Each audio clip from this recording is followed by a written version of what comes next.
세상에, 진짜 오랜만이에요. 요즘도 손주 자주 보세요? 아유, 그럼요. 우리 며느리가 얼마나 잘하는데요. 내가 도울 수 있는 건 다 도와야죠. 그렇게 평범한 인사말을 주고받다가 그 아주머니가 문득 이렇게 말했습니다. 아, 며칠 전에 버스 타고 가다 봤어요. 며느님이랑 아드님, 손주 셋이서 같이 키즈 카페 앞에서 손 꼭 잡고 들어가더라고요. 너무 보기 좋던데요. 그렇게 화목한 가족도 요즘 흔치 않아요. 순간 저는 발밑이 꺼지는 기분이 들었습니다. 그날은 분명히 아들이 서울에 없는 날이었습니다. 안녕하세요. 지난밤은 어떻게 보내셨나요? 늘 건강이 최고입니다. 오늘 하루도 평온하고 행복한 하루가 되시길 기도드릴게요. 이야기 시작 전 구독과 좋아요 부탁드립니다. 영상 제작에 큰 힘이 됩니다. 이 나이쯤 살다 보면 말이에요. 사람과 사람 사이의 관계라는 게 참 얇고도 두터운 종이장 같다는 생각이 듭니다. 겉으로 보기엔 단단해 보여도 어느 순간엔 바람에도 찢어질 만큼 약하더라고요. 그리고 그걸 제일 잘 보여준 관계가 아들과 며느리 사이였다고 저는 그렇게 생각합니다. 제 아들은 올해 33, 듣기엔 아직 젊은 나이죠. 근데 제게는 참 듬직하고 속 깊은 아이예요. 사춘기 한번 심하게 안 부리고 자란 아이고 부모 말에 되도록 예의 갖추며 살 줄 아는 아이라 늘 마음 한켠에 얘만큼은 나 닮지 않았구나 싶은 게 있었죠. 그 아이가 몇 해 전 갑작스럽게 저한테 여자친구가 생겼다고 하더라고요. 사실 처음엔 좀 놀랐습니다. 연애 한번 진지하게 하는 걸 못 봤었고 일만 열심히 하는 줄로만 알았던 애라. 엄마 여자친구 있어. 진지해. 얼마 안 됐는데 이번엔 진짜 같아. 그렇게 처음 소개받은 며느리는 한마디로 참 단정하고 밝은 아이였습니다. 어른들 앞에서 어색하지 않게 말 잘하고 예의 바르면서도 꼭 필요한 말만 조심스럽게 건네는 그 모습에 아, 이 아이는 어지간한 일이 있어도 뒤에서 욕할 애는 아니겠구나 싶었죠. 얼마 지나지 않아 둘이 결혼을 하겠다고 하더군요. 조금 급하게 날짜를 잡자고 해서 물었더니 아이 가졌다고 하더라고요. 솔직히 당황은 했습니다. 하지만 제가 뭐라고 반대할 처지도 아니었어요.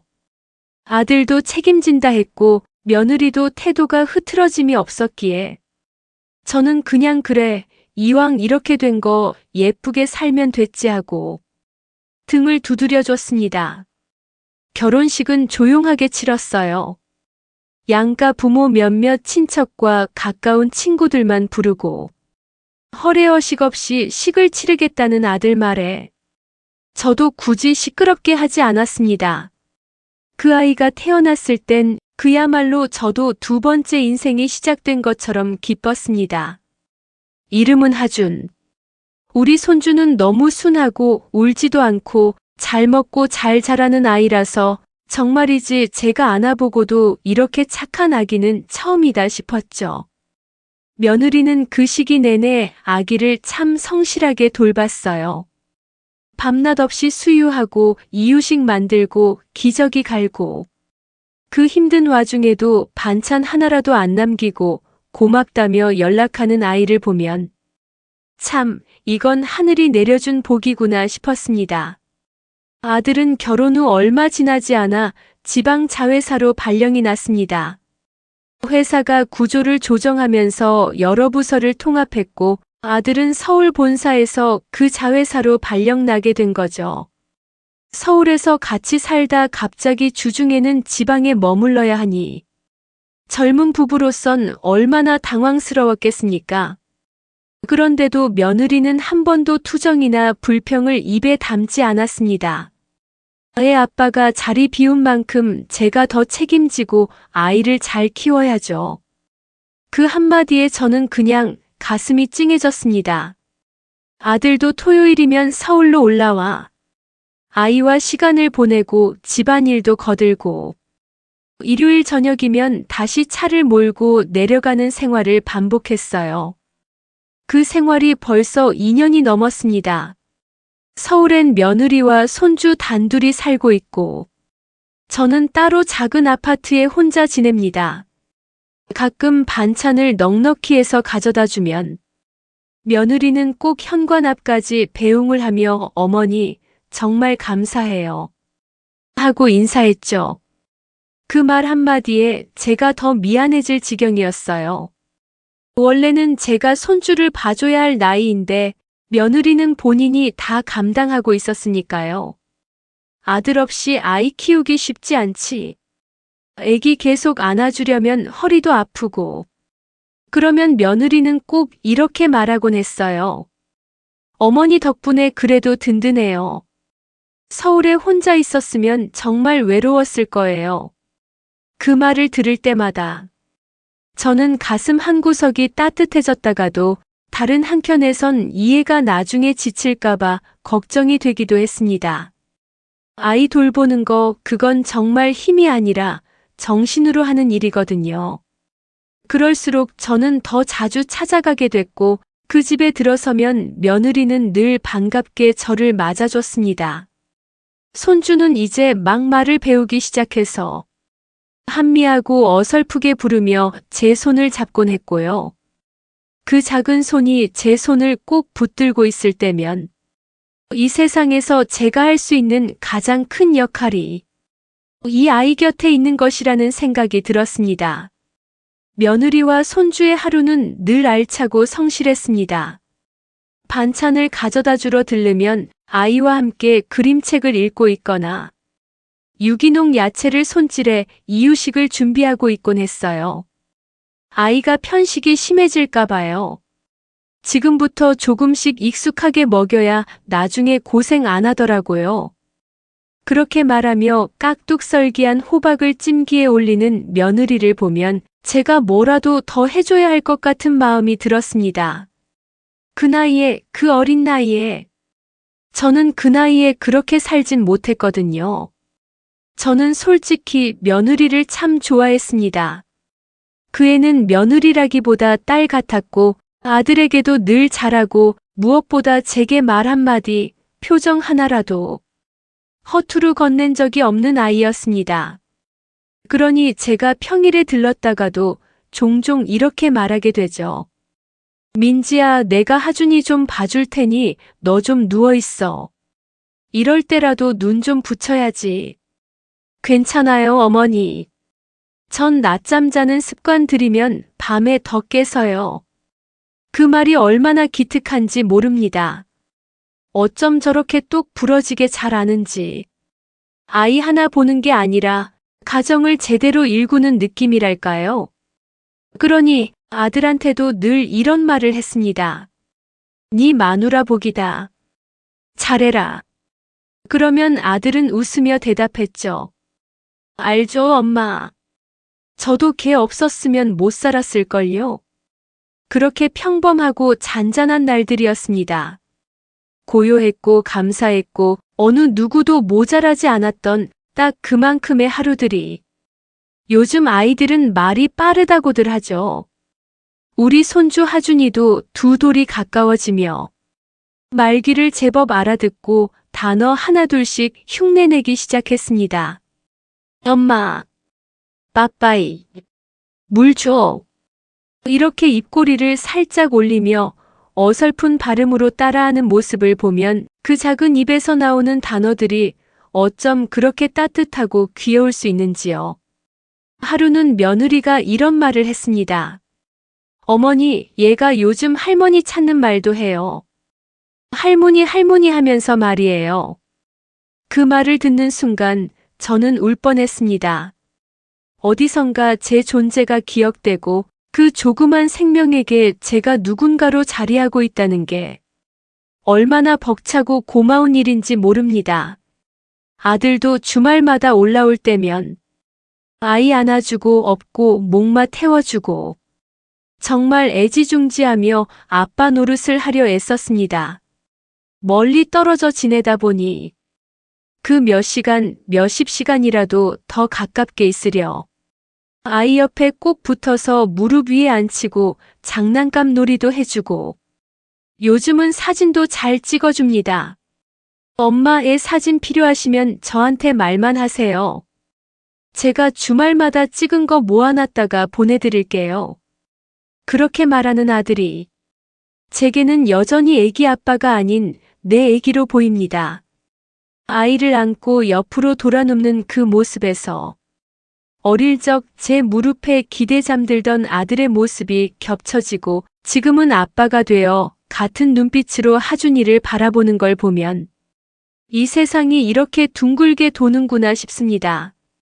사람들이 말합니다. 며느리 복도 팔자라고. 그 말 저도 이제야 조금 알 것 같았습니다. 물론 속속들이야 모를 일이고 사람 마음이란 게 하루아침에 바뀌기도 하겠지만 적어도 지금까지는 며느리에게서 단 한 번도 거슬리는 구석을 찾지 못했어요. 어머니, 요즘은 김치도 너무 잘 먹어요.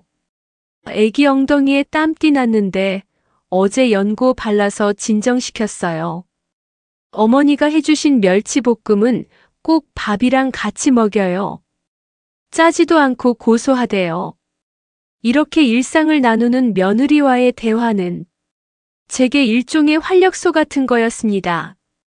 딸을 두지 못한 제겐 며느리가 마치 딸 같은 존재로 느껴지기도 했습니다. 저는 며느리에게 자주 말했습니다. 너는 정말 대단하다. 나 젊었을 땐 이렇게 못했어. 하준이가 너한테 복이야. 그럴 때면 며느리는 꼭 웃으며 말하곤 했죠. 아니요, 저야말로 어머니 복이에요.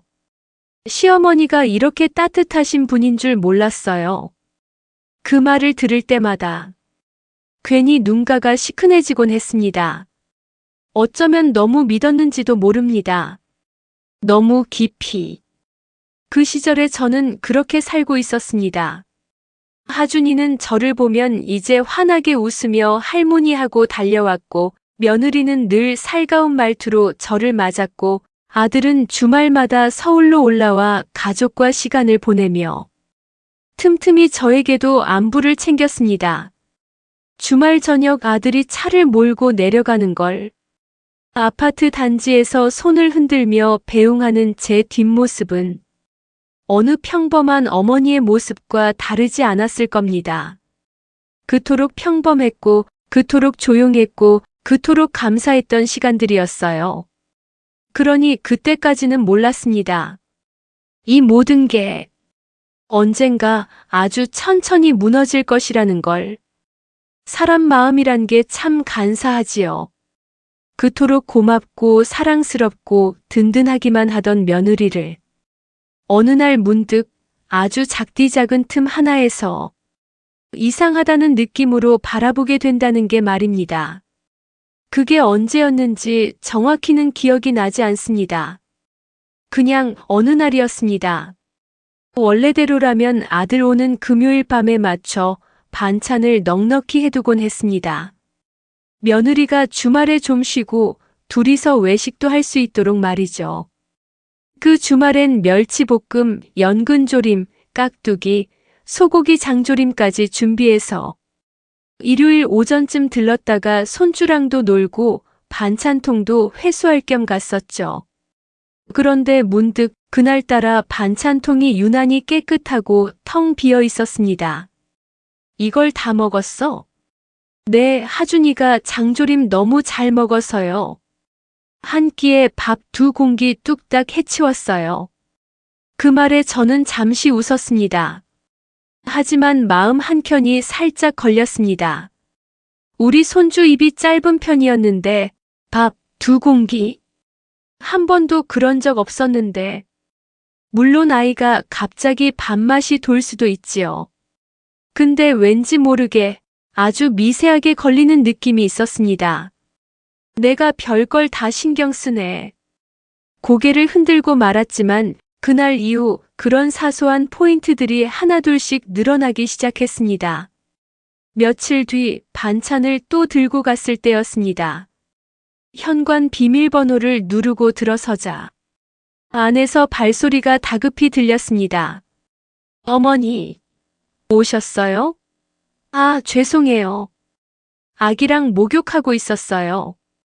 며느리는 평소처럼 웃었지만 그날따라 웃음이 조금 급하게 얹힌 느낌이었습니다.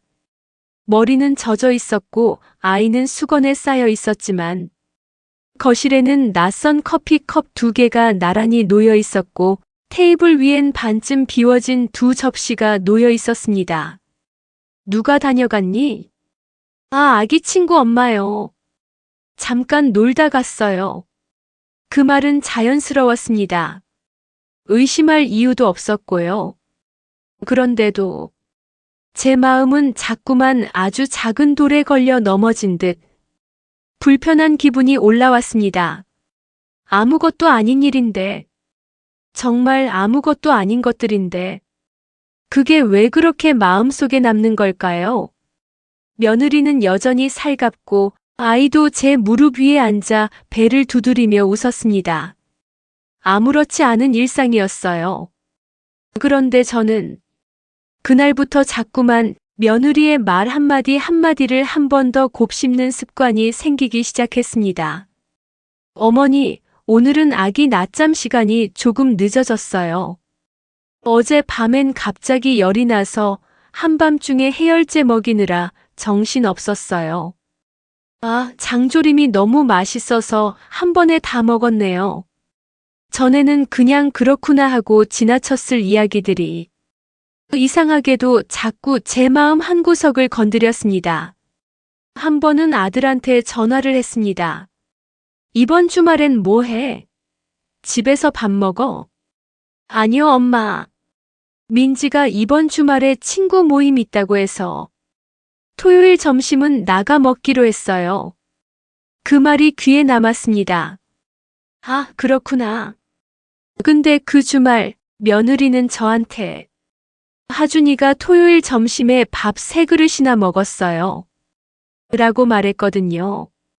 물론 아이가 외출 전에 먹었을 수도 있고, 말을 잘못 전했을 수도 있고, 정확히 기억이 안 날 수도 있습니다. 그런데도 저는 처음으로 왜 며느리의 말과 아들의 말이 다를까 하고 생각했습니다. 그건 처음 드는 감정이었고 그 생각이 들고 나서 제 마음은 조금씩 조용하게 무너져가기 시작했습니다. 그렇게 작은 틈들이 쌓이다 보니 어느 순간부턴가 저는 며느리의 말 하나 행동 하나에도 자꾸 마음속에서 그게 정말일까? 하고 되묻게 됐습니다. 내가 너무 예민한 걸까? 혹시 나이 들어서 괜한 걱정을 키우는 건 아닐까? 지금껏 고부간에 아무 문제 없었는데 내가 먼저 틀어버리는 건 아닐까? 이런 생각들이 하루에도 몇 번씩 오갔습니다. 그래서 마음을 다잡으려 일부러 며느리에게 더 다정하게 대하려고도 했습니다. 반찬을 더 꼼꼼하게 만들어서 챙기고 손주 옷도 바느질을 다시 입히고 며느리가 좋아하는 홍삼도 챙겨서 주었습니다. 그 애는 변함없이 웃었고 어머니밖에 없어요. 이렇게까지 안 하셔도 되는데 정말 감사해요. 그런 말들을 건넸습니다. 그럴수록 제 마음은 더 복잡해졌습니다. 그 애를 미워할 이유도 의심할 이유도 그 어디에도 없었기 때문입니다. 하지만 이상하게 며느리와 이야기를 나누다 보면 문득 제 마음속에서 작은 틈이 하나씩 생기는 듯한 기분이 들었습니다. 설명할 수 없었습니다. 단 하나의 증거나 명확한 이유도 없었습니다. 그저 느낌이었습니다. 불현듯 이 집에 나 모르는 뭔가가 있는 건 아닐까 하는 생각이 머리를 스쳤습니다. 그때까지만 해도 그 생각이 단지 내가 너무 민감해졌기 때문이라고 스스로를 타이르며 넘기려고 했습니다. 하지만 그 생각은 며칠 후 예상치 못한 한 장의 영상 앞에서 이상하게도 다시 떠올라 버리고 말았습니다. 어머니, 하준이가 요즘 얼마나 재롱이 늘었는지 모르세요? 어제 찍은 영상 하나 보내드릴게요. 며느리는 어느 날 그렇게 말하며 휴대폰을 꺼내 홈캠 앱을 열었습니다.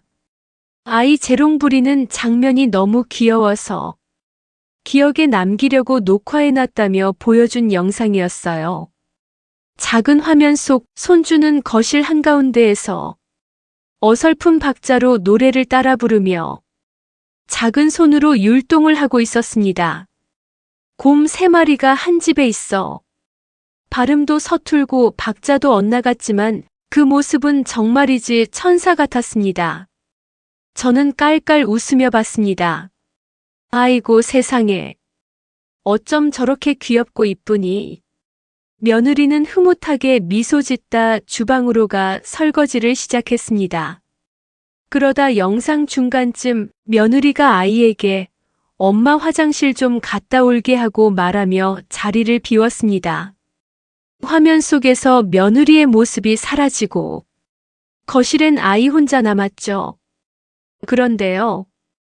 그 순간 아이의 시선이 거실 한쪽 화면에 비춰지지 않는 방향으로 향하더니 작은 손을 흔들며 말했습니다.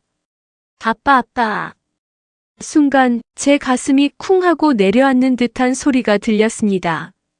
뭐라고? 지금 하준이가 뭐라고 한 거야? 그 말은 분명히 또렷하게 들렸습니다. 아빠. 멍하니 화면을 보던 제 얼굴이 굳어졌습니다. 그리고 본능적으로 영상을 찍은 날짜를 확인했습니다. 수요일. 아들은 지방자회사에서 근무 중인 평일이었습니다. 저는 손에 들고 있던 휴대폰을 천천히 테이블 위에 내려놓았습니다. 그리고 아무 말 없이 주방에서 설거지를 하는 며느리의 얼굴을 쳐다봤어요. 귀엽죠? 요즘 저렇게 혼자서도 잘 놀아요. 할머니 보고 싶다고도 말해요. 그쵸, 하준아? 며느리는 여전히 해맑게 웃으며 말을 이어갔고 아이도 옆에서 할머니하고 저를 불렀습니다. 그 모습은 정말 평화롭고 따뜻했습니다. 그런데도 제 머릿속은 이미 수요일이라는 단어 하나로 온통 얼어붙어 있었습니다. 그날은 아들이 절대 서울에 올 수 없는 날이었습니다. 야근 스케줄까지 있었고 저는 그걸 알고 있었습니다. 그럼 도대체 그 아이는 누구에게 아빠라고 했던 걸까요? 그저 TV 속 인물일까? 아니면 장난감에게? 그럴 수 있어. 애들은 그런 거 다 따라하니까. 자기 상상 속 친구한테 말 걸기도 하고. 저는 그렇게 스스로를 다독였습니다. 말도 안 되는 오해라고. 지금까지 얼마나 좋은 관계를 쌓아왔는데. 내가 이토록 며느리를 믿었는데. 고작 영상 하나로 그걸 무너뜨릴 순 없다고. 하지만 집으로 돌아오는 길 내내 제 발걸음은 무겁기만 했습니다. 화창한 하늘이 이상하리만치 밝았고 그 아래 제가 혼자인 것처럼 느껴졌습니다. 그날 밤 저는 잠을 이루지 못했습니다. 정말 그게 뭐였을까? 혹시 아들이 갑자기 올라온 건 아닐까? 그렇다면 왜 며느리는 아무 말 없었을까? 단순한 실수, 착각, 오해. 이 모든 단어들을 끌어다가 제 안에 이상한 기운을 억눌러 보려 했습니다. 하지만 그 영상의 장면은 꿈처럼 반복됐고 아빠 하는 소리는 자꾸만 귀에 맴돌았습니다. 그리고 저는 그날 처음으로 며느리를 있는 그대로 보지 못하게 되었습니다. 그건 분명히 제가 원하지 않았던 시작이었습니다.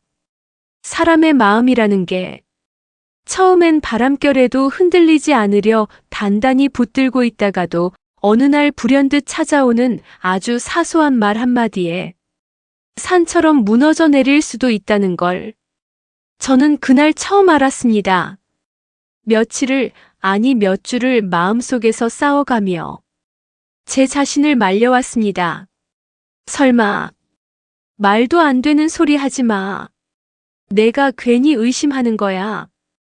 며느리가 보여준 홈캠 영상의 그 짧은 순간, 아무것도 아닐 수 있었던 그 장면 하나가 머릿속에 둥글게 맴돌며 밤잠을 설치게 하고 음식 맛조차 모르도록 만들었습니다.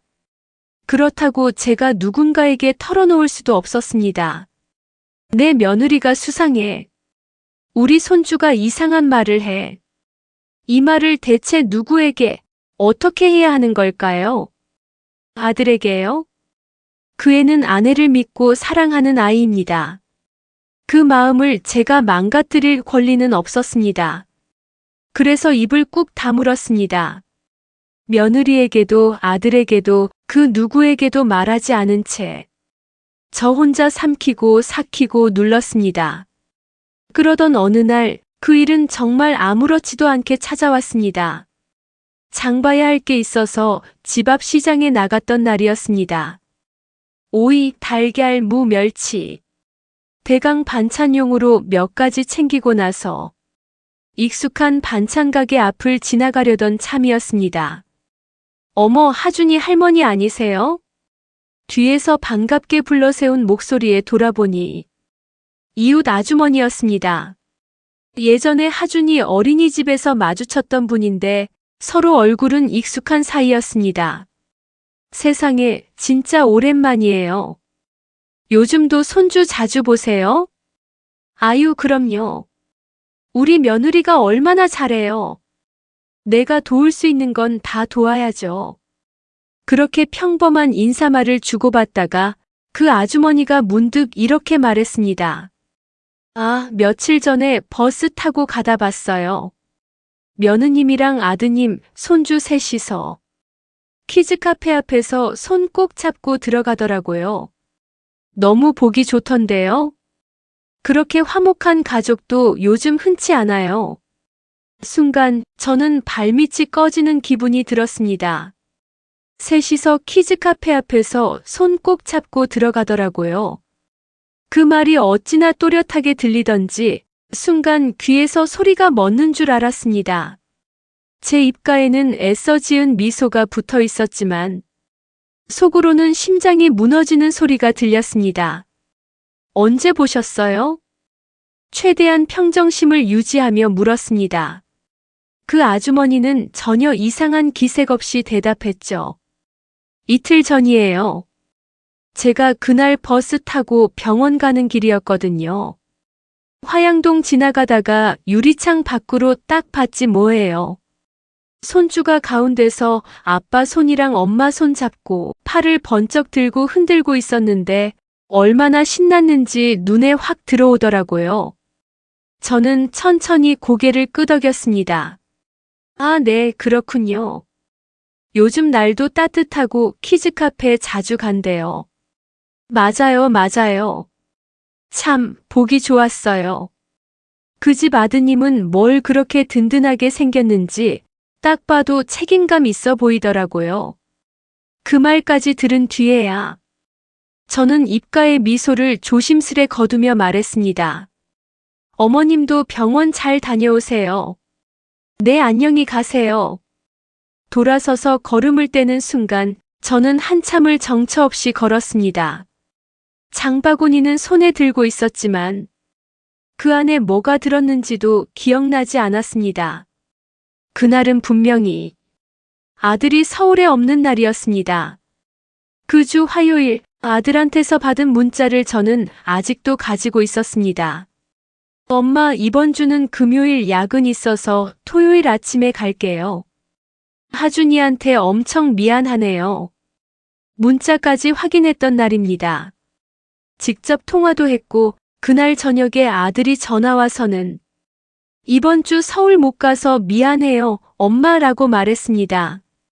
그런데 그날 아들과 며느리와 손주 셋이 손잡고 키즈카페에 들어가는 모습을 지인은 분명히 자신의 두 눈으로 봤다고 했습니다. 집으로 돌아와 현관문을 닫고 난 뒤 저는 그 자리에 가만히 서 있었습니다.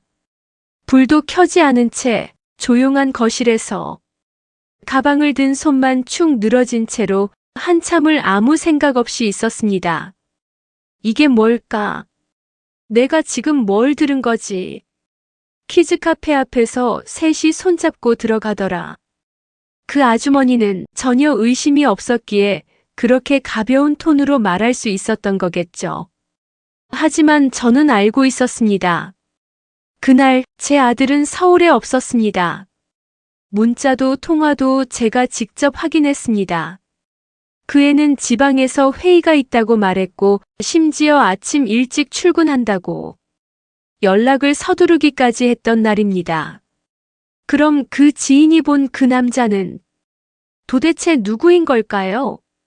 아들이었는데 그날 예고 없이 서울에 올라왔던 걸까요? 혹시 아들이 말도 없이 올라왔고 며느리가 저한테 숨긴 걸까요?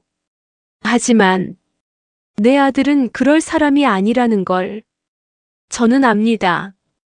우리 아들은 어릴 때부터 무슨 일이 있어도 거짓말을 못하는 아이였습니다.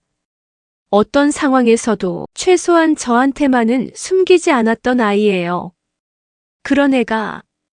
그런 애가 저에게 그날 서울에 없었다는 이야기를 했고, 저는 그걸 의심 없이 받아들였습니다.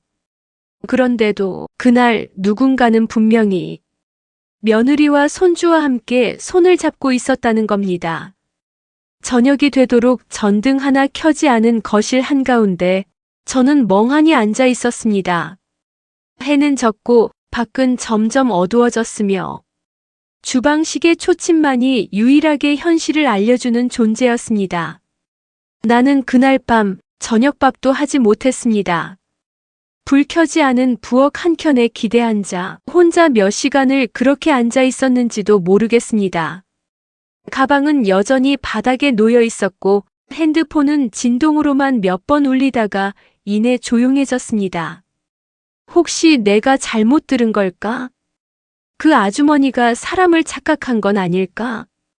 하준이가 닮은 아이였고 비슷한 체형의 다른 남자였던 거겠지. 그렇게 비슷해 보일 수 있어. 다들 요즘 옷도 비슷하게 입고 별별 생각을 다 하며 제 자신을 진정시키려 했습니다.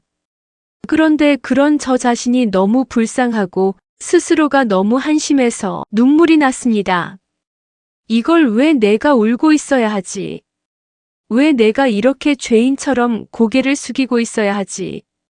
나는 뭘 놓친 걸까? 말을 꺼내지도 못하고 확인도 못하고 누구에게도 물어보지 못한 채 내 안에서만 덩굴처럼 꼬여가는 이 감정들을 도대체 어디다 놓아야 하는 걸까요? 손주는 여전히 해맑게 웃고 며느리는 여전히 싹싹하고 아들은 여전히 무던합니다. 다들 그 자리에 그대로 있는데 왜 나만 그 속에서 점점 혼자 멀어지는 것 같을까요? 그날 밤 저는 불을 켜지 않은 채 소파에 앉아 있다 잠이 들었습니다. 꿈속에서도 그 영상이 나왔고 아이의 입에서 아빠라는 말이 들렸습니다. 그 말에 저는 자다 일어나 거실에서 울고 있었습니다. 한밤중 온 세상이 조용할 때 저 혼자만 소리 없이 울고 있었어요. 다음 날 아침 햇살이 거실 커튼 사이로 스며들었을 때 저는 아직도 불 켜지 않은 집안에서 무릎을 껴안고 있었습니다. 어제 일이 꿈이었으면 좋겠다는 생각을 그렇게 간절히 해본 적은 없었습니다. 그건 절대로 꿈이 아니었습니다. 그날 이후 저는 며느리 집에 들를 때면 항상 조금 일찍 조용히 현관 앞에서 귀를 기울이게 됐습니다. 밖에서 웃으며 초인종을 누르기 전 집안에 어떤 소리가 들리진 않는지 잠시 멈춰 귀를 갖다 대곤 했습니다. 아무 소리도 없을 때가 대부분이었고 현관이 열릴 때마다 며느리는 늘 반갑게 절 맞아주었습니다. 어머니 오셨어요? 하준아, 할머니 오셨다. 그 모습은 여전히 환했고 손주는 여전히 제 품에 안기며 웃었습니다. 하지만 저는 이제 그 웃음 뒤를 보기 시작한 사람이 되어 있었습니다. 언젠가부터 며느리가 식탁 위에 놓은 머그잔이 혼자 사는 집 치고는 유난히 2잔씩 놓여 있는 날이 많다는 것도 눈에 들어오기 시작했습니다. 현관 구석에 낯선 남성용 슬리퍼가 놓여 있던 날, 며느리는 그거 택배기사님이 잠깐 들어왔다 놓고 갔어요 라며 웃었습니다. 이전 같았으면 그런가 보다 했겠지만, 그날의 저는 그 말을 그대로 믿을 수 없었습니다.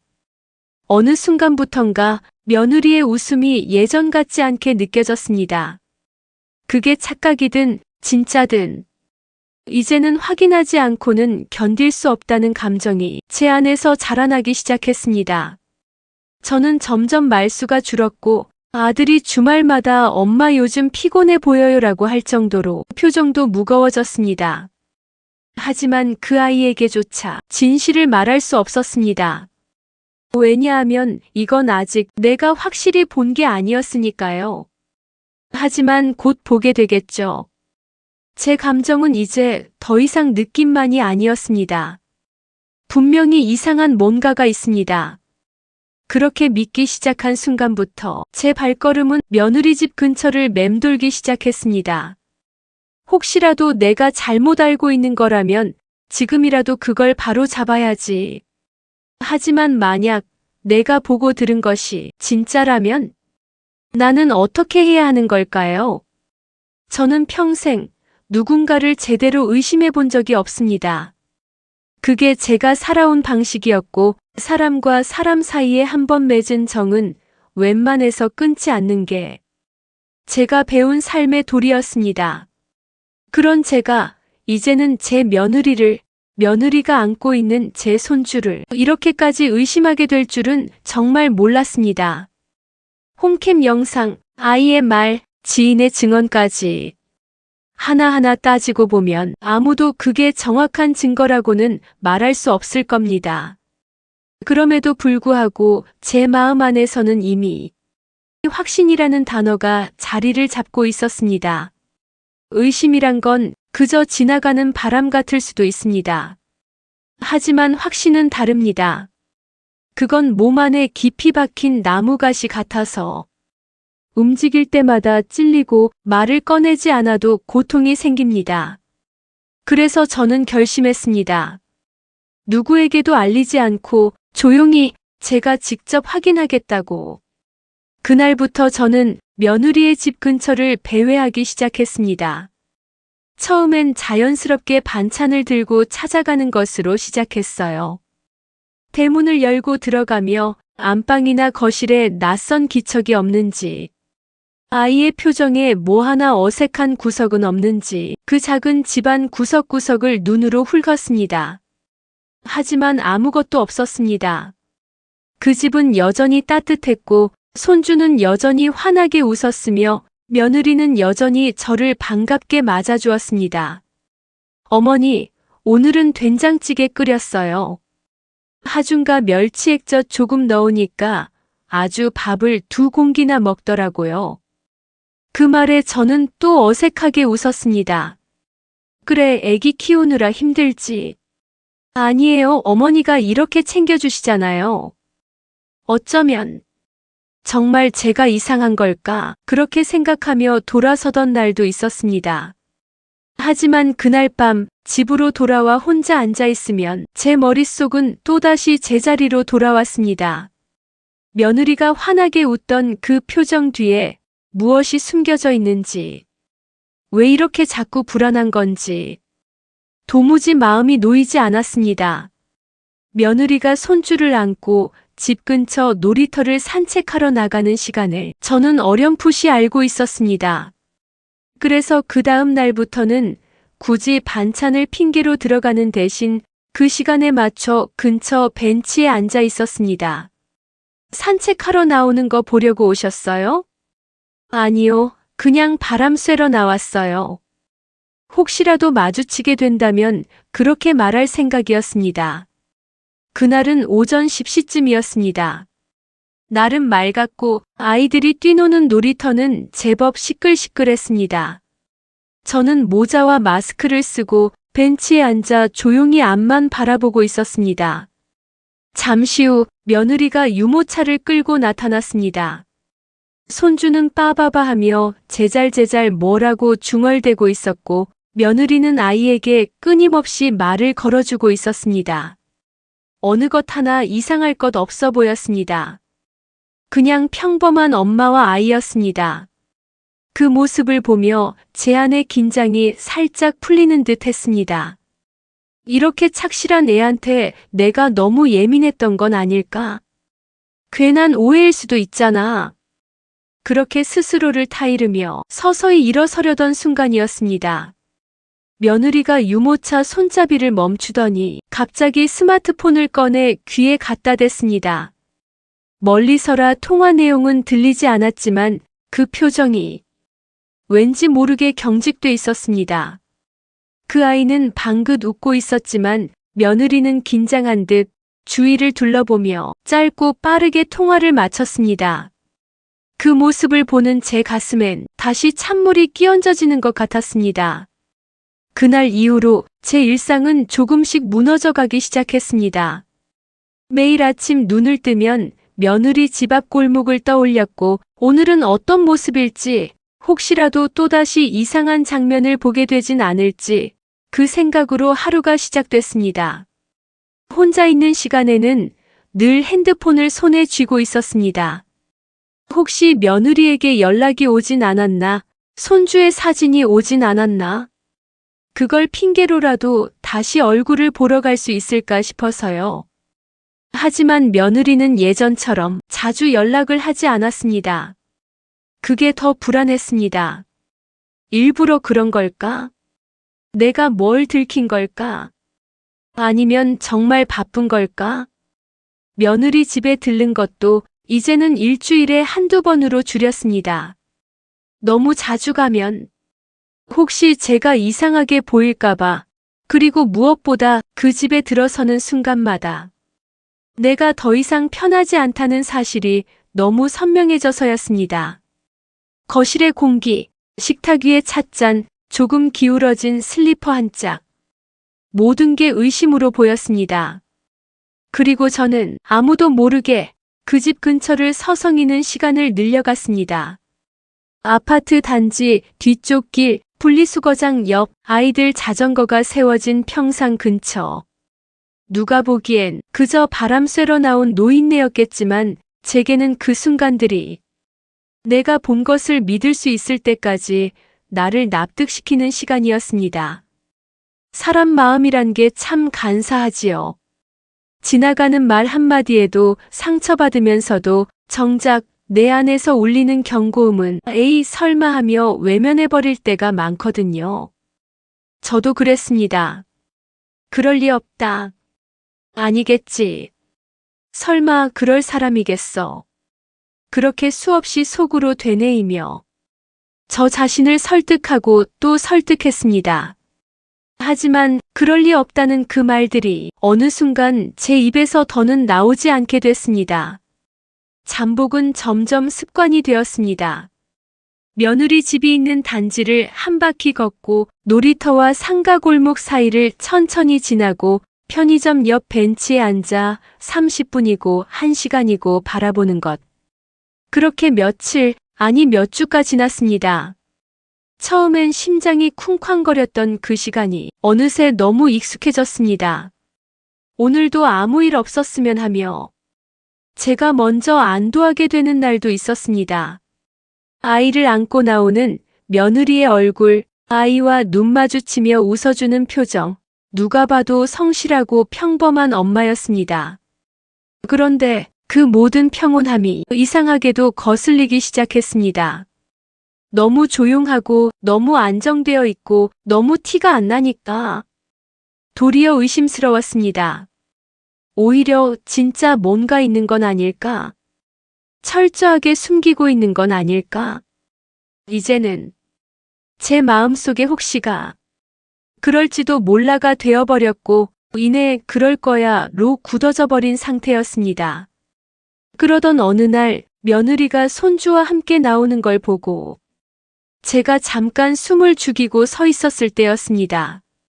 아이의 손을 잡고 걷던 며느리가 자기도 모르게 고개를 돌려 제가 서 있는 방향 쪽을 흘낏 본 겁니다. 그 순간 저는 모자를 더 깊숙이 눌렀었습니다. 정말 잠깐이었지만 그 짧은 눈짓이 제게는 마치 물어보는 듯 느껴졌습니다. 혹시 보고 계세요? 그날 밤 저는 더는 잠을 잘 수 없었습니다. 며느리가 눈치챘을지도 모른다는 불안감과 그래도 멈추면 안 된다는 집착 같은 감정이 저를 올감했습니다. 며칠을 더 지켜봤습니다. 그러나 여전히 수상한 낌새는 드러나지 않았습니다. 며느리는 똑같았습니다. 손주를 업고 끌고 놀이터에 데려가고 마트에 다녀오고 가끔 유모차를 끌고 아파트를 돌고 정말 멀쩡했습니다. 그 어떤 틈도 보이지 않았습니다. 그런데 이상하게 그렇게 완벽하게 평범한 모습이 저는 더 두려웠습니다. 너무 조용하니까, 너무 완벽하게 돌아가니까 그 안에 뭔가 깊이 감춰져 있는 건 아닐까. 아들에게 전화를 걸었습니다. 그 아이의 목소리라도 듣고 싶어서요. 엄마, 무슨 일이세요? 그냥 잘 지내나 해서. 요즘 하준이 영상 많이 찍어 보내주더라고요. 민지가 진짜 잘하고 있죠? 엄마도 좀 믿고 편히 쉬세요. 그 말에 저는 그래 알았어라고 대답만 하고 전화를 끊었습니다. 내 아들은 아무것도 모르고 있었습니다. 이 의심은 오로지 저 혼자만의 몫이었습니다. 기회라는 건 정말 이상한 타이밍에 찾아오는 것 같습니다. 며칠 동안 정말 아무것도 보이지 않았습니다. 며느리는 평소와 똑같았고 손주는 늘 그렇듯이 해맑게 웃었습니다. 아들은 아무것도 모른 채 엄마 너무 예민해지신 거 아니냐고 웃으며 말했습니다. 그럴 때마다 제 마음도 흔들렸습니다. 내가 너무 한 거 아닐까? 정말 그냥 내가 예민해서 혼자 오해를 키우고 있는 건 아닐까? 그 생각이 목 끝까지 차오를 때쯤이면 다시 며칠 전 그 지인의 말이 떠올랐습니다. 셋이서 키즈카페 들어가더라고요. 너무 보기 좋았어요. 그 말이 제 안의 온갖 감정을 다시 차갑게 식히곤 했습니다. 나는 아직 아무것도 본 게 없어. 보지 않고 넘기면 두고두고 후회할 수도 있어. 그날도 어김없이 저는 며느리 집 근처에 있었습니다. 늘 서 있던 자리에 서서 시간대도 같게 맞췄습니다. 아파트 단지 사이로 아이들 자전거 소리와 유모차 바퀴 굴러가는 소리가 들리는 그 시간. 그때였습니다. 멀리서 낯선 남자 하나가 걸어오고 있었습니다. 그 사람은 휴대폰을 귀에 댄 채 익숙한 듯 아파트 입구로 걸어오더니 통화 중에 분명히 이렇게 말했습니다. 민지야, 집 앞이야. 곧 갈게. 나도 어서 보고 싶다. 저는 순간 숨이 멎는 것 같았습니다. 나도 어서 보고 싶다. 그 한마디에 그동안 제 안에서 쌓이고 뭉치고 억눌려 있던 의심이 숨 쉴 틈도 없이 일어섰습니다. 그 남자는 아무 망설임도 없이 비밀번호를 누르고 아파트 안으로 들어갔습니다. 머뭇거림도 눈치도 없었습니다. 마치 그 집이 자기 집인 것처럼 저는 발소리를 죽이며 계단 쪽으로 몸을 틀었습니다. 엘리베이터? 아니었습니다. 그를 따라가려면 계단이었습니다. 손에 들고 있던 작은 가방을 옆구리에 끼고 먼저 출발한 엘리베이터를 따라 잡으려 힘을 냈습니다. 심장이 뛰는 소리가 계단 벽에 울리는 듯 했습니다. 그 사람이 맞을까? 지금 이걸 내가 정말 하고 있는 걸까? 이 문 뒤에 뭐가 있을까? 온갖 생각이 머릿속을 요동치며 지나갔지만 발걸음은 멈추지 않았습니다. 그 남자가 올라간 층에 도착했을 때 저는 몇 계단 아래에서 조용히 멈춰 섰습니다. 그는 며느리 집 앞에 서서 초인종을 누르지 않았습니다. 이미 현관 비밀번호를 알고 있었습니다. 당연하다는 듯 문을 열고 안으로 들어갔습니다. 비밀번호를 어떻게 알고 있는 거야? 그 순간 제 등줄기에서 땀이 흘러내렸습니다. 저는 한참을 그 자리에 서 있었습니다. 그 집 앞 복도에는 누가 일부러 숨을 죽인 듯한 정적이 감돌았습니다. 멀리서 엘리베이터 내려오는 소리, 어디선가 텔레비전 소리가 들려왔지만 그 모든 것들이 제 귀에는 들리지 않았습니다. 딱 하나. 그 집, 그 문 안에서 나는 소리만을 들으려. 제 귀는 모든 방향을 닫고 있었습니다. 천천히 살금살금 복도를 지나 현관문 앞에 가까이 다가갔습니다. 그리고 문에 귀를 댔습니다. 처음엔 아무 소리도 들리지 않았습니다.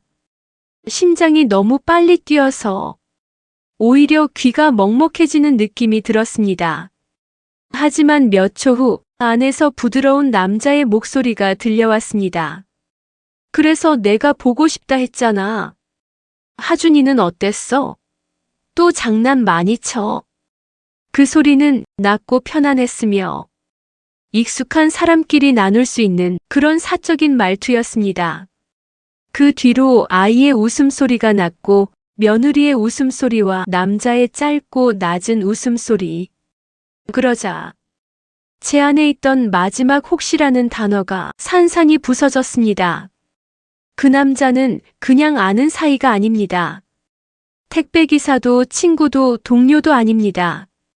내 아들이 없는 집에서 마치 가족처럼 보이는 누군가였습니다. 나는 지금 무엇을 듣고 있는 걸까? 문 앞에서 한참을 서 있던 저는 현관 너머로 들려오는 웃음소리에 숨이 막히는 줄 알았습니다. 그 웃음이 너무 일상적이고 자연스러워서 도무지 낯선 사람의 방문 같지 않았기 때문입니다. 그 안에서 무슨 대화가 오가는지 명확하게 들을 수는 없었지만 말투, 기류, 공기의 온도 같은 게 있지 않습니까? 그건 사람의 감으로 압니다. 멀리서 들리는 소리지만 분명히 아이가 남자를 반기고 있었고 며느리는 그 남자의 등장에 익숙해 보였습니다. 진짜 보고 싶었어. 그 남자의 말은 그 집에서의 존재를 너무도 당연하게 만들어버렸습니다. 저는 문 앞에서 그 말을 듣고도 소리 지르지도 문을 두드리지도 못했습니다. 몸이 움직이지 않았습니다. 머리는 하얗게 비어 있었고 심장은 그 안에서 조용히 무너지고 있었습니다. 그동안은 그래도 내가 너무 예민한 건 아닐까? 혹시 애를 보는 또 다른 보호자인 걸까? 정말 내가 미쳐가는 건 아닐까? 하며 스스로를 다독였지만 이젠 도저히 그런 말로는 제 안의 붕괴를 붙들 수 없었습니다. 저는 한참을 문 앞에서 귀를 대고 있다가 겨우 몸을 돌렸습니다. 계단을 조심히 내려가며 울컥울컥 차오르는 무언가를 그저 꾹 가슴속에 눌러 담았습니다. 더는 마음속에서만 붙들고 있을 문제가 아니었습니다. 확신이었습니다. 제가 그런 짓을 하게 될 줄은 평생 단 한 번도 상상해 본 적이 없었습니다. 경찰을 불러 허위 신고를 해? 아니, 그런 건 뉴스에서나 보던 일이었습니다. 누군가에게 죄를 뒤집어 씌운다거나 억지로 누명을 씌운다거나 그건 제 세계 바깥의 일이었습니다. 하지만 그날 그 문 앞에 서서 낯선 남자의 웃음소리를 듣고 며느리의 조용한 말투와 아이의 아빠라는 부름을 듣는 순간 그 모든 건 저한테 현실이 되었습니다. 집에 돌아온 저는 온몸이 식은 채로 멍하니 앉아 있었습니다. 식탁 의자에 앉아 있었지만 정수리까지 얼어붙은 것처럼 정신이 아득했습니다. 이걸 어떻게 해야 할까? 어디에, 누구에게, 뭐라고 말해야 할까? 그날 밤은 너무 길었습니다. 잠은 오지 않았고, 속은 뒤집히고, 머릿속은 계속 같은 장면을 재생하고 있었습니다. 결국 새벽녘이 다 되어 저는 자리에서 일어났습니다. 그리고 조용히 옷을 갈아입고 작은 가방 하나를 챙겨 들고 나왔습니다. 다음 날 아침은 비가 올 듯 말 듯한 흐린 날이었습니다. 회색 구름이 낮게 깔렸고 아파트 단지엔 아직 불이 켜지지 않은 집들이 많았습니다. 저는 그 단지로 향했습니다. 익숙한 골목, 늘 걷던 그 길. 하지만 오늘은 다르다는 걸 알 수 있었습니다. 며느리 집 아파트 복도 입구 앞에 도착했을 때 제 발걸음은 저도 모르게 멈췄습니다. 지금 이걸 정말 하려고 하는 거야? 머릿속이 텅 비었는데 가슴은 터질 듯 쿵쾅대고 있었습니다. 문 앞에서 들었던 그 남자의 웃음, 아이의 아빠라고 부르는 소리, 며느리의 낮고 부드러운 목소리, 그 소리들이 자꾸 제 귓속에서 되풀이되고 있었습니다. 그래. 이건 더는 혼자서만 껴안을 일이 아니었습니다. 아무 말도 못하고 아무런 증거도 없이 계속 며느리 얼굴을 보며 웃고 있을 순 없었습니다. 누군가는 이 상황을 알아야 했습니다. 그리고 그걸 끌어내기 위해선 이 정도의 충격은 필요하다는 생각이 저를 떠나지 않았습니다. 그렇게 저는 입구 기둥 옆에 붙어있는 화재 비상벨 앞에 섰습니다. 그걸 누르면 경보음이 울릴 것이란 걸 알고 있었습니다. 손이 떨렸습니다. 손바닥에 식은땀이 고였습니다. 지금 누르면 정말 되돌릴 수 없을지도 몰라. 비상벨 버튼이 선명하게 보였습니다. 딱 한 번, 그저 한 번만 누르면 됩니다. 그 순간 모든 게 드러날 수 있습니다. 저는 입을 꾹 다문 채 버튼 위에 손가락을 얹었습니다. 심장이 요동쳤습니다. 그리고 화재 비상벨이 울렸습니다. 순간 웅장한 사이렌 소리가 아파트 전체를 뒤흔들 듯 울려 퍼졌습니다. 화재 경보 특유의 날카롭고 단호한 울림이 벽을 타고 창문을 타고 사람들의 귀를 강타했습니다. 단지 여기저기서 불났나 봐. 왜 데리고 나와? 어디야? 어디서 불났어? 소리치는 목소리들이 들려왔습니다. 창문들이 열리고 잠옷바람에 사람들이 하나둘 복도로 나왔습니다. 누군가는 슬리퍼를 질질 끌고 누군가는 애를 들쳐 업은 채 계단으로 엘리베이터로 아래로 쏟아져 내리기 시작했습니다. 저는 복도 끝에 서서 그 집 앞을 뚫어져라 바라보고 있었습니다. 그 순간 며느리의 집 문이 열리는 소리가 들렸고 그 안에서 며느리와 손주를 아는 낯선 남자가 허겁지겁 뛰어나왔습니다. 숨 돌릴 틈도 없이 그 세 사람은 복도로 튀어나왔고 그들과 저는 눈이 딱 마주쳤습니다. 아이를 품에 안고 있던 그 남자의 발과 한 발 내디디려던 며느리의 발이 전부 그 자리에서 굳어버렸습니다. 그 복도 경보음이 여전히 울리는 혼란의 그 순간 시간은 이상하리만치 느리게 흘렀습니다. 며느리는 저를 보는 순간 그냥 얼어붙었습니다. 입이 반쯤 벌어진 채 숨조차 멎은 듯한 표정, 그 눈이 말하고 있었습니다. 어떻게? 여기에 어머니가. 그리고 그 옆에 선 남자, 그 남자는 아이를 안고 있었고 그 품 안에서 우리 손주가 낯설지 않게 안겨 있었습니다. 낯선 남자의 팔에 익숙한 듯 안겨 있는 아이, 그 광경을 본 제 심장은 쿵, 그리고 다시는 제자리로 돌아오지 않았습니다. 그때였습니다. 제 손이 움직였습니다. 핸드백에서 핸드폰을 꺼내 경찰에 전화를 걸었습니다. 경보음 사이로 겨우 들리는 통화 연결음 한 줄기. 경찰서입니다. 어떤 신고 도와드릴까요? 저는 숨을 고르고 또박또박 말했습니다. 장미 아파트 103동 1202호입니다. 지금 집에 강도가 들었습니다. 아이도 같이 있고요. 방금 집안에서 나오는 걸 봤습니다. 그 말을 마친 제 목소리는 스스로 들어도 차가웠습니다. 거짓말이었습니다. 아니, 의도적인 거짓이었습니다. 하지만 지금 이 상황을 끝까지 끌어내기 위해선 이 정도의 거짓은 필요하다고 저는 믿고 싶었습니다. 통화가 끝나기도 전에 아파트 안팎은 이미 소란스러워졌고 몇 분 뒤 경찰차가 도착했습니다. 순찰차 2대, 단정한 제복 차림의 경찰관들이 급히 뛰어 올라왔습니다. 신고하신 분 누구시죠? 저 여기요. 저 사람이 1202호에서 아이랑 함께 나왔어요.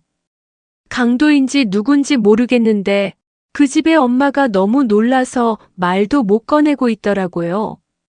그 말을 들은 며느리는 입을 다문 채 고개를 푹 숙였습니다. 아무 말도 하지 않았습니다. 해명도 반박도 심지어 그게 아니라는 말조차 하지 않았습니다. 그게 더 무서웠습니다. 남자는 아이를 꼭 안고 있었고 경찰의 시선이 쏠리자 아이를 조심스럽게 며느리 쪽으로 내밀었습니다. 며느리는 아이를 받아 안았고 경찰은 조용히 말했습니다. 두 분 잠깐 저희랑 같이 가주시죠. 사건 경위 파악이 필요합니다. 그 순간 저는 눈을 감았습니다. 드디어 모든 게 끌려 나오는구나. 그렇게 믿고 싶었습니다. 경찰서란 곳은 늘 뉴스나 드라마에서만 보던 공간이었습니다. 그 낯선 공간에 내 며느리와 손주를 안았던 낯선 남자와 그리고 내가 직접 신고한 죄책감까지 모두 한자리에 몰려있는 그날. 나는 평생 잊지 못할 무게를 느끼며 그 안에 들어섰습니다. 그 남자는 책상 하나 건너에 앉아 있었습니다. 옷은 단정했지만 눈빛엔 복잡한 감정이 얽혀 있었고 손끝은 가만히 떨리고 있었습니다. 경찰은 차분히 그러나 끈질기게 물었습니다. 정확하게 말씀해 주세요. 피신고인 그 주소지에 왜 들어갔습니까? 그 남자는 처음엔 고개를 돌리며 말을 아꼈습니다. 지인입니다. 하준이 엄마랑은 예전에 조금 친했고 그날은 잠깐 들른 거예요. 아이도 본 지 꽤 됐고요. 경찰은 고개를 끄덕이며 묻는 듯 했습니다. 아이와 무척 친해 보이던데요.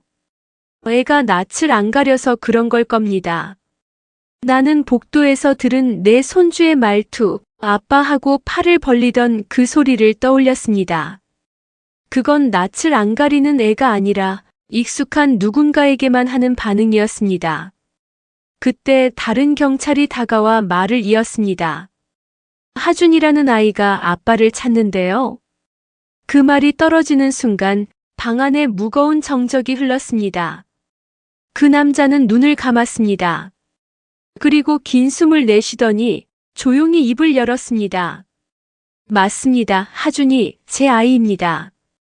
그 말이 떨어졌을 때 나는 온몸의 피가 발끝으로 쏟아져 내리는 것 같았습니다. 뭐라고요?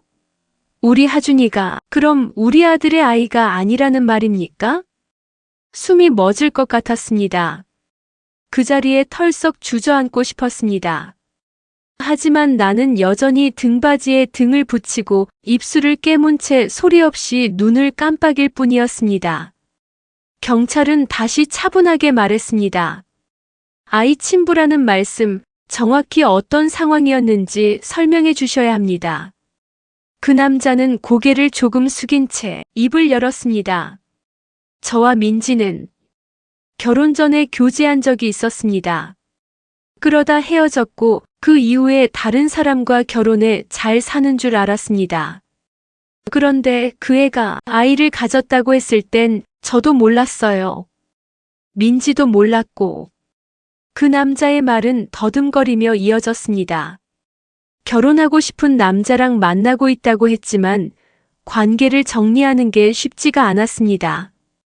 어느 날 저녁 둘이서 술을 마셨고 서로 많이 힘든 시기였고 그날 이후 민지는 연락을 끊었습니다.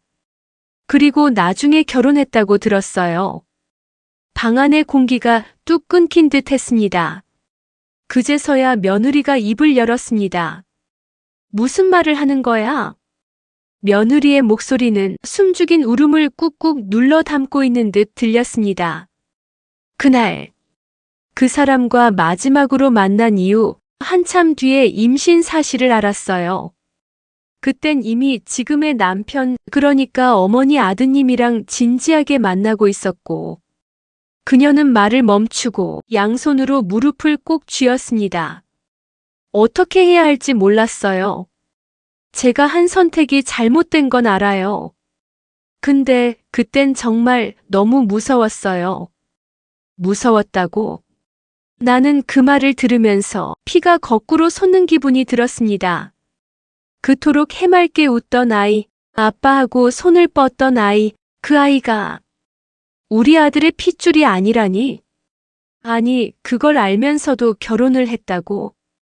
저도 처음엔 그 아이가 누구 아이인지 확신이 없었어요. 그냥 어차피 결혼할 사람이었고 책임지고 싶었어요.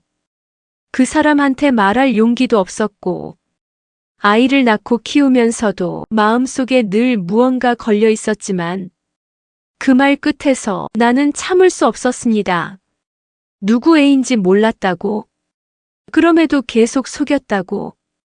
내 아들은 그걸 모르고 하루하루 아이에게 아빠 노릇을 했는데, 그 애가 첫말을 할 때, 걸음마를 뗄 때, 생일상을 차릴 때마다 얼마나 감격해했는데, 그게 다 다른 남자의 아이였다고. 나는 멍하니 그 자리에 앉아 있었지만 내 안은 갈기갈기 찢겨나가고 있었습니다. 속은 들끓고 눈앞은 번져오고 온몸이 낯선 통증으로 얼얼했지만 그 순간엔 아무 말도 할 수 없었습니다.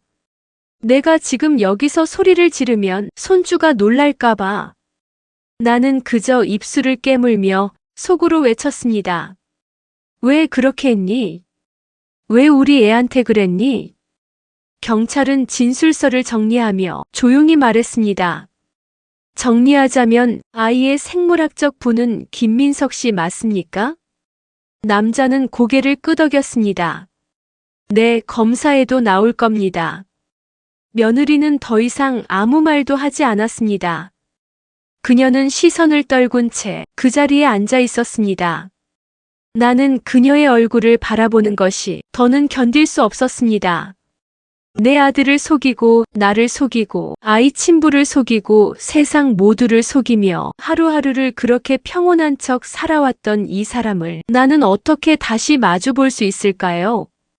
그날 경찰 조사실의 의자는 돌로 만든 것처럼 차갑고 그 공기는 영영 끝나지 않을 악몽처럼 무거웠습니다. 경찰관은 며느리에게 다시 물었습니다. 남편분은 이 사실 알고 계셨습니까? 그녀는 조용히 고개를 저었습니다. 아니요. 아직까지는. 그 말 끝에 나는 손에 쥐고 있던 손수건을 꼭 쥐었습니다. 그 작은 천 조각이 당장이라도 찢어져 버릴 만큼의 힘으로요. 아들은 아무것도 모른 채 주말이면 서울로 올라와 아이를 안아주고 업고 잘 먹었는지 확인하고 늦은 밤 잠든 아이 옆에서 숨소리까지 살피던 아이였습니다. 그렇게 순진하게 살아온 내 아들이 이 사실을 알게 됐을 때 어떤 표정을 지을지 나는 상상조차 할 수 없었습니다. 머릿속이 새하얘졌습니다. 지금 당장 이 자리를 박차고 나가고 싶었습니다. 하지만 두 다리는 말을 듣지 않았고 내 안에서 무언가 하나하나씩 부서지고 있었습니다. 며느리는 아무 말 없이 앉아 있었습니다. 나는 그 얼굴을 도저히 더는 볼 수 없었습니다. 내가 품어온 며느리라는 존재가 그날 그 자리에서 완전히 사라졌습니다. 그 순간부터 나는 며느리가 역겨웠습니다. 저 여자는 우리 아들의 아내가 아니다. 내 손주의 엄마가 아니다. 그렇게 믿지 않으면 이 상황을 버틸 수가 없었습니다. 경찰서 대기실, 그 의자에 앉아 아들이 도착하기를 기다리는 동안 내 두 손은 무릎 위에서 가만히 떨고 있었습니다. 말로는 표현할 수 없는 무게가 가슴을 짓눌렀습니다. 모든 걸 들은 나는 이미 무너졌지만 이제는 내 아들이 이 진실을 마주할 차례였습니다. 문이 열리는 소리가 났고 곧 익숙한 발소리가 들려왔습니다. 아들은 숨을 헐떡이며 안으로 뛰어들어왔습니다. 양복 상의는 구겨졌고 넥타이 매듭은 흐트러졌고 눈은 이미 빨갰습니다. 엄마, 대체 무슨 일이야? 집에 강도가 들어서 경찰서에 있다고. 하준이는 어디 있고? 그 말 끝이 떨어지기도 전에 담당 수사관이 문을 열고 나왔습니다. 박민지 씨 남편분 되십니까? 네, 맞습니다. 안으로 들어오시죠. 말씀드릴 게 있습니다. 나는 자리에서 천천히 일어났습니다. 아들은 내 눈치를 살폈고 내가 눈을 피하자 무언가 잘못되었음을 직감한 듯 입술을 꾹 깨물었습니다. 그 순간부터 우리는 돌이킬 수 없는 진실과 마주하기 위해 걸음을 떼었습니다. 조사실 안. 며느리는 창가 쪽 의자에 앉아 있었고 그 옆엔 아이를 아는 경찰 직원이 조용히 서 있었습니다. 정체불명의 남자는 이미 따로 분리조사를 받고 있었고 방 안에는 묘한 침묵이 흘렀습니다. 아들은 며느리를 보자마자 다가갔습니다. 민지야, 대체 무슨 일이야? 하준이는 왜 경찰서에 있는 거고 아까 통화로는 제대로 된 말도 안 하고. 며느리는 고개를 들지 않았습니다. 그걸 본 수사관이 조용히 말했습니다. 박민지 씨, 사실관계 확인 결과 강도가 아닌 게 밝혀졌으니 조서 마무리하시고 집으로 돌아가시면 됩니다. 그치만 남편분에게도 이제는 말씀하셔야 하지 않겠습니까? 나는 아들의 등 뒤에서 입술을 꾹 다문 채 손을 움켜쥐고 있었습니다. 며느리는 고개를 들었습니다. 눈은 부은 듯했고 입술은 말라 있었습니다. 하준이는 당신 아이가 아니야. 그 한마디에 아들의 온몸이 굳었습니다. 뭐? 그 아이. 당신 아이 아니야. 내가 임신했을 때 당신 말고 다른 사람이 있었어. 아들은 한 발자국 뒤로 물러섰습니다. 뭐라고? 지금 무슨 소리를 하는 거야? 며느리는 눈을 감고 말했습니다. 임신하고서. 나도 몰랐어. 누구 아이인지 그땐 몰랐어. 너 지금 무슨 말을 하는 거야? 아들의 목소리는 믿기지 않는 현실 앞에서 부서지는 유리처럼 깊은 금이 가 있었습니다. 하준이가 내 아들이 아니라고. 그럼 그동안 내가 뭘? 아들은 허공을 더듬듯 양손으로 머리를 감싸주며 뒷걸음질 쳤습니다. 태명도 내가 지었고 첫 돌 사진도 첫걸음마도 전부 다 내가. 숨이 가빠졌습니다. 아들은 의자에 털썩 주저앉아 마치 누군가에게 세게 한 대 얻어맞은 듯 한동안 아무 말도 하지 못했습니다. 그리고 무너졌습니다. 고개를 숙이고 두 어깨가 천천히 흔들리더니 마침내 깊고 낮은 울음이 터졌습니다. 내가 키운 아이가 내 아이가 아니라고. 그 말 끝은 갈라지고 손끝은 덜덜 떨리고 있었습니다. 나는 그 모습을 바라보는 것만으로도 가슴이 찢어지는 듯 했습니다. 그 아이가 태어났을 때 어쩔 줄 몰라 하며 기저귀를 갈고 밤새 우는 아이 안고 어깨에 젖은 수건을 두른 채 거실을 서성이던 내 아들이 그렇게 지금 저기서 무너지고 있었습니다. 그런데 그때 며느리가 고개를 들고 입을 열었습니다. 그래서 뭐? 당신도 나 몰래 할 짓 다 해놓고선 왜 나한테만 이래? 그 말이 떨어졌을 때 방 안의 공기가 정지된 것 같았습니다. 나는 아들의 등을 바라보다가 그 말에 두 눈이 휘둥그레졌습니다. 뭐라고 했어, 지금? 아들은 고개를 천천히 들었습니다. 뭐?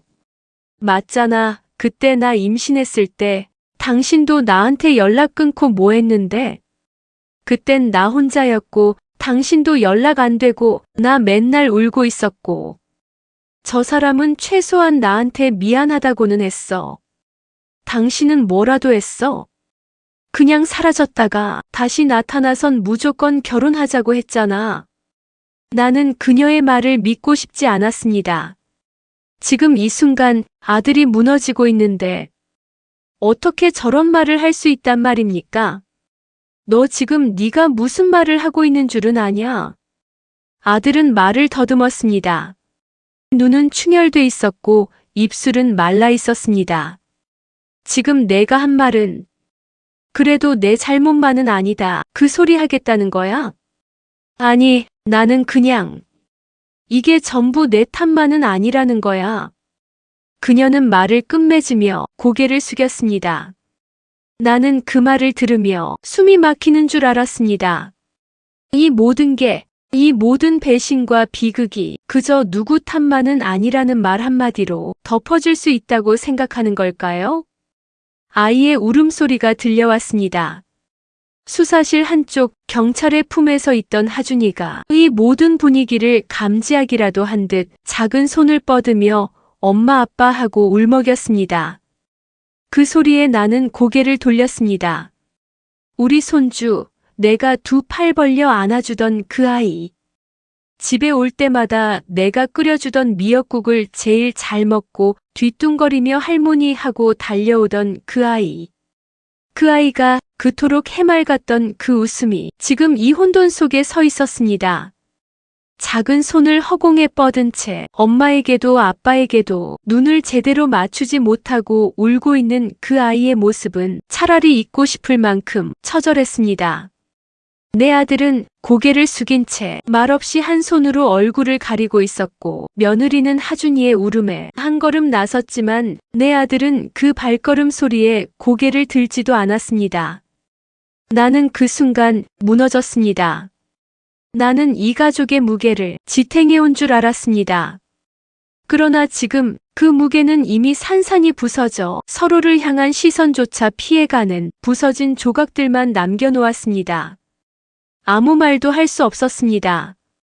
오직 하준이의 울음소리만이 조사실에 울려 퍼지고 있었습니다. 이제 와서 생각해보면 모든 퍼즐은 처음부터 있었던 것 같습니다. 그때 홈캠 영상 속 아이가 혼자 거실에 앉아 아빠하고 웃으며 손을 흔들던 장면. 그 순간부터 저는 무언가 이상하다고 느꼈습니다. 하지만 그땐 제가 너무 예민해서 그러는 줄만 알았지요. 그 다음은 시장에서 만난 지인이 셋이서 키즈카페에 들어가더라며 눈웃음 짓던 이야기. 분명히 우리 아들은 그날 지방에서 근무 중이었고 영상 통화까지 했던 날이었습니다. 그리고 며느리 집에 자주 들를 때마다 느꼈던 작은 낯설들. 거실에 놓인 2개의 커피잔과 낯선 남성 슬리퍼. 아이방에 바뀌어 있던 작은 소품들. 그런 모든 것들이 그땐 다 우연이고 착각이라 여겼습니다. 하지만 지금 그 모든 게 제 머릿속에서 마치 정해진 위치에 조각을 끼워 맞추듯 제자리로 돌아오고 있었습니다. 아, 그래서였구나.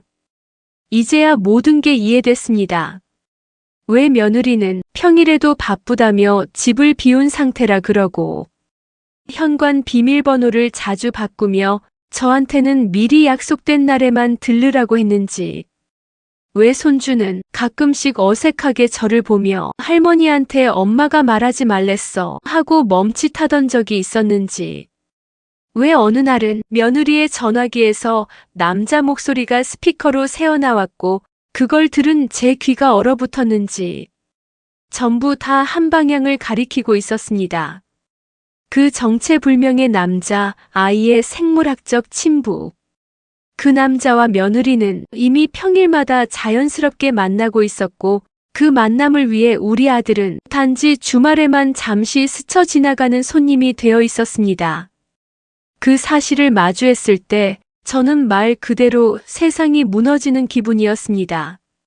하지만 더 견디기 힘들었던 건 그 사실을 뒤늦게 알게 된 제 아들이 그 모든 진실 앞에서 고개를 들지 못하고 눈을 감고 말없이 눈물을 쏟아내던 모습이었습니다. 결국 아들은 결심했습니다. 엄마, 나 이혼할 거야. 더는 못 버티겠어. 내가 키운 아이가 내 아이가 아니라는 걸 알면서도 다시 웃으며 안아줄 수는 없어. 엄마, 나는 못하겠어. 그 말은 저를 다시 무너뜨렸습니다. 아들의 마음을 이해했습니다. 그 아이를 누구보다 아끼고 사랑하고 처음 울음을 들었을 때부터 지금까지 정말 아버지로서 모든 걸 다했던 아들이 그 아이가 자기 아이가 아니라는 냉정한 진실 앞에서 더는 자신을 붙잡지 못하고 포기하는 선택을 한 겁니다. 며느리는 그렇게까지 몰릴 줄 몰랐다는 듯 그제야 울먹이며 말했습니다. 그럼 하준이는 내가 데리고 갈게. 아빠가 누군진 명확하잖아. 그 말에 나는 순간 귀를 의심했습니다. 하준이를, 그 아이를 지금 데리고 가겠다고. 그 아이를 2살이 되도록 우리 아들과 함께 키웠으면서 우리 가족이 한치의 의심도 없이 받아들였으면서 지금 와서 진짜 아빠에게 줄 거다는 말을 한다는 게 어떻게 그런 말을 이렇게 아무렇지 않게 입에 올릴 수 있는지 나는 도무지 이해할 수 없었습니다. 나는 그 자리에 서서 입술을 꾹 다문 채 눈앞의 며느리를 바라봤습니다. 진짜 아빠에게 줄 거야. 그 말이 떨어지자마자 나는 도저히 더는 참을 수 없었습니다. 그동안 눌러 참았던 분노, 씹어 삼켰던 울분, 외면했던 진실, 모든 게 일순간에 무너졌습니다. 나는 떨리는 목소리로 그녀를 향해 천천히 말했습니다. 넌 정말 모성도 양심도 없는 여자구나. 그녀는 놀란 얼굴로 나를 바라봤습니다. 하지만 나는 더는 피하지 않았습니다. 이 아이가 너한텐 뭐였니? 네가 그 아이를 10달 품고 낳았다고 해서 이 아이가 네 것이라고 생각하니? 그 아이가 처음 열이 났을 때 밤새 물수건 갈아가며 재워준 사람은 우리 아들이었어. 그 아이가 넘어졌을 때 무릎에 약 발라주고 울음을 달래준 것도 우리 아들이었고, 넌 지금 그 아이를 짐처럼 들고 가겠다고. 며느리는 말이 없었습니다. 눈을 깜빡이며 그제야 눈물 한 줄기를 흘렸지만 그 눈물이 내 마음을 움직이진 못했습니다. 그 아이 앞에서 아빠라는 이름을 부를 수 있는 사람은 네가 데려가겠다는 그 남자가 아니라 우리 아들이야. 내가 마지막으로 그렇게 말했을 때 하준이의 손이 나도 모르게 내 치맛자락을 붙잡고 있었습니다. 내 무릎 위로 살며시 올라온 그 손은 여전히 따뜻했습니다. 말도 못하고 눈도 마주치지 못하던 아이가 그 순간 나를 찾은 겁니다. 나는 놀라서 아이를 내려다봤습니다. 하준이는 눈물이 가득 고인 눈으로 조용히 고개를 들었습니다. 할머니 가자. 단 2마디. 그 말이 내게는 천둥처럼 울려왔습니다. 아들은 무너졌고 며느리는 싸늘했고 모든 게 깨진 이 집에서 이 아이만이 나를 붙잡고 있었습니다. 나는 조용히 손을 뻗어 아이의 손을 꼭 감쌌습니다. 그래, 가자 하준아. 할머니가 널 지켜줄게. 그날 이후 나는 내 아들에게 말했습니다. 아이를 포기하지 마. 난 하준이 엄마 말 안 믿는다. 나와 널 쏙 빼다 박은 애가 네 애가 아닐 리 없다. 그 말에 아들은 눈을 감고 한참을 울었습니다. 그 아이를 지키기 위해서 우리는 싸우기로 했습니다. 나는 더는 두렵지 않았습니다. 이제야 모든 퍼즐이 맞춰졌고 그 안에 내가 지켜야 할 진짜 하나가 분명하게 자리 잡았기 때문입니다. 진짜 아빠에게 맡기겠다고 말한 며느리의 목소리는 내 귀를 찢는 칼날처럼 날카로웠습니다. 그 말은 단순한 고집도 자포자기도 아니었습니다. 그건 분명 의도된 단절이었습니다. 아들을 향한 분노인지 세상에 대한 증오인지 혹은 스스로를 지키기 위한 최후의 발악이었는지 나는 알 수 없었습니다. 하지만 한 가지는 분명했습니다. 그 아이 하준이는 그 말이 오가는 법정 밖 복도에서 작은 손을 쥐고 멍하니 앉아 있었습니다. 그 얼굴을 본 순간 나는 결심했습니다. 이 아이가 누구 아이인지, 누가 책임져야 하는지 끝까지 확인해야 한다. 누가 이 아이 곁에 남을 수 있는지 이제는 말이 아닌 증거로 밝혀야 할 때였습니다. 며느리의 변호사는 법정에서 진지한 얼굴로 말했습니다. 아이의 생물학적 부가 누구인지 명확히 할 필요가 있습니다. 의뢰인은 생물학적 친부에게 친권 및 양육권을 이양하겠다는 뜻을 분명히 밝혔습니다. 그 말에 아들 쪽 변호사가 고개를 끄덕이며 맞섰습니다. 좋습니다. 진실을 밝히기 위한 친자 확인, 저희도 동의합니다. 그 순간 판사는 조용히 고개를 끄덕이며 말했습니다. 법원이 직접 지정한 병원에서 아동과 양측 남성 모두의 유전자 검사를 진행하십시오. 검사 결과는 법원으로 직접 제출됩니다. 그날로 아이와 아들 그리고 그 남자 세 사람의 유전자 샘플이 병원으로 들어갔습니다. 며느리는 그날 이후 내내 침묵 속에 있었습니다. 말이 없었고 눈빛도 텅 비어 있었으며 아이를 보는 눈에도 더 이상 흔들림이 없었습니다. 마치 모든 걸 내려놓고 결과만을 기다리는 사람 같았습니다. 아들은 검사날 아무 말 없이 병원에 들어갔고 나오는 길에 한마디 했습니다. 엄마, 설마 하는 마음이 여전히 있어요. 그래도 혹시라도 아니면 좋겠어요. 나는 그 말에 차마 대답을 하지 못했습니다. 왜냐하면 내 마음속에도 똑같은 말이 있었으니까요. 결과가 나오는 날 나는 아들과 함께 법원 근처 커피숍에 앉아 있었습니다. 그날따라 유난히 공기가 묘했습니다. 맑지도 흐리지도 않은 하늘 아래 길거리 사람들의 말소리조차 귀에 들어오지 않았습니다. 며느리는 혼자 결과를 받으러 갔습니다. 자기 이름으로 지정한 우편 수령 장소 직접 가져오겠다고 말한 뒤 단 한마디도 더 하지 않았습니다. 그녀의 뒷모습은 마치 도살장에 걸어 들어가는 사람처럼 느릿하고 무겁게 흔들리고 있었습니다. 나는 그 모습을 창가에 앉아 지켜보다가 나도 모르게 한숨을 삼켰습니다. 아들은 두 손을 깍지 낀 채 고개를 숙이고 있었습니다. 결과가 뭐든 어떻게 해야 하죠, 엄마? 그 말이 이토록 약하고 아픈 목소리일 줄 몰랐습니다. 그 아이는 이제 더 이상 자신을 위해 분노하지도 않았고 억울하다고 소리치지도 않았습니다. 그저 이 아이를 어쩌면 좋을까 그 생각 하나만이 그 아이를 붙잡고 있었습니다. 그로부터 30분쯤 후 며느리가 문을 열고 들어왔습니다. 그녀는 작은 봉투 하나를 손에 쥐고 있었고 손끝이 하얗게 굳어 있었습니다. 나는 자리에서 일어나지 않았습니다. 단지 그 봉투만 바라보았습니다. 아들도 일어서지 않았습니다. 멈춰진 시간 속에서 단 한 장의 종이만이 우리 셋의 숨통을 쥐고 있었습니다.